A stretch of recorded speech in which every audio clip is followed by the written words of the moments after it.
What's up, guys? Today we're going to be looking at a little bit of real estate advice and we're going to be reacting to it. So let's check it out. Don't buy this, buy this. You don't want to buy the nicest house in the neighborhood. You want to buy the ugly house in the neighborhood. And here's why. Okay, don't buy the nice house, buy the ugly house. I get it. You want to buy the ugly house in the area. So when you actually rehab it, when it's all done, it's worth the same as the house is already nice. So here's an example. Okay, so they're telling you to buy a fixer-upper and make it so that way you can remodel this thing. You can buy a home like this for $800,000 in the neighborhood. All right, you got $800,000 on the left. But you can buy this for about $400,000. $400,000 for that? $200,000 in rehab. No way. By the time you're all done, you end up with $200,000 rehab. Now this So house you put was the same as this. $600,000. $200,000 Yeah, equity in what? it. We call that sweat equity. So it's always better to buy the ugly house than the nice house. What? And then you're gonna get stuck with $200,000. What is this? No. Let's get these things straight. First things first, if you're going to be purchasing a house at $400,000 that looks like that, you need to want to have a down payment of at least 20%. At least, if not more. Okay?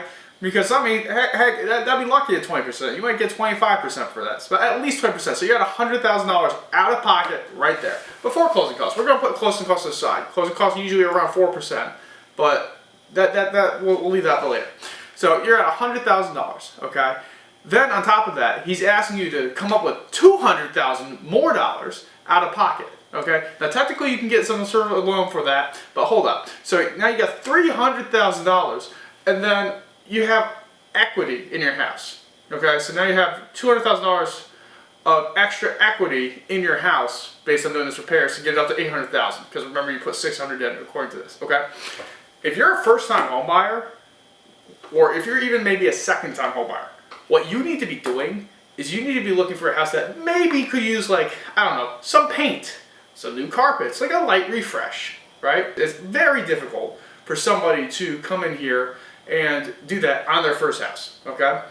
This property right here, what he's looking at is he's looking at somebody who has already established themselves, probably has, $500,000, $600,000 already laying around, if not more, and who's got experience rehabbing this, okay? Because if you don't have the contacts, if you don't have the access to the money, the risky thing here would be to call a private lender, try to get anything going on back there, hard money lender, anything of that nature. That'd just be a huge risk for somebody who doesn't know what they're doing to come and rehab something.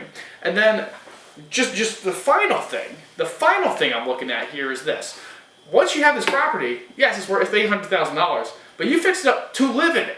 So now you have all your equity stuck in this house. And if something happens, okay, then you're stuck with it in the house. I mean, you got to resell the house. You're going to have to borrow against it. Do a cash out refi maybe. I don't know. I mean, there's ways to get the money out of the house. That's besides the point. But what I'm looking at is that if you're a first-time buyer or second-time or maybe even a third-time buyer, okay, this is not the plan. This is for somebody who's most likely already made their money doing flips, doing other projects, and they're looking for something that they can rehab, they can make a really nice profit margin on. And the advice is solid, okay? The advice itself is solid if you're one of these people who have the capital, who have the experience, who can go in, fix the property up, and sell it at a profit, okay? But if you're a first-time home buyer, this is not what you need to be doing. You need to look, for a house that you are happy with, that you are capable of moving into. And if you're looking for something that needs a little work, it also, remember, if you're using an FHA loan product, it's going to have to pass an FHA loan. If you're using a VA product, it's going to have to pass the VA appraisal. It's going to have to pass the FHA appraisal. The hardest part about buying your very first house, and I remember when I bought my first house, and this was the hardest thing in the world, is going from being a renter, where on average, according to NAR, you're looking at about $6,500 net worth of a renter, okay, to being a homeowner, which on average, according to NAR 2022, that an average homeowner has about $44,500. So about $44,500 is the average net worth of a homeowner in the United States.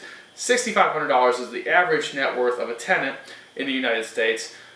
For you to get the ability to save up for a 3.5% down payment for an FHA loan, not including closing costs, sometimes you can get those negotiated, okay, that's a lot of money. So to come out here and just pitch this as real estate advice and say, hey, anybody can do this, it's inaccurate. It's false. I mean, you can't just expect somebody to come out of the way and say, hey, I have $300,000 just sitting in a bank account. I mean, if you do, good for you, okay?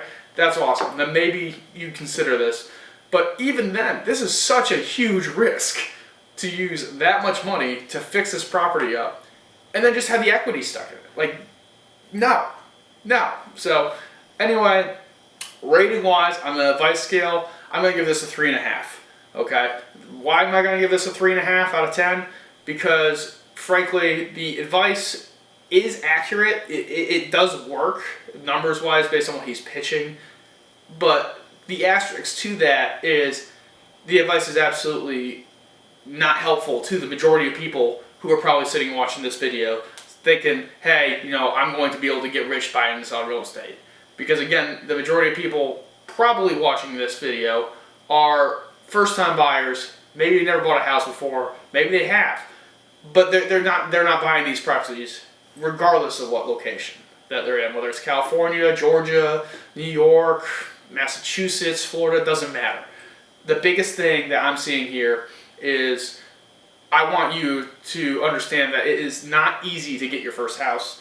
And then back to the closing cost things, you still have to deal with that if you're using a loan, which on average they're about 4% of the loan amount of the property. So all in all, on his deal, you're looking somewhere in the ballpark of maybe $10,000 to $15,000 for closing costs, in addition to the $100,000 out-of-pocket down payment minimum. And in addition to that, you're looking at right around $200,000 for remodel, and now you're in somewhere in the ballpark of $310,000 to $315,000, just depending on your lender, depending on whether or not you need discount points, different things like that, origination fees, etc. And that's why this is completely inaccurate for the everyday homeowner. Don't forget to subscribe. See you guys later.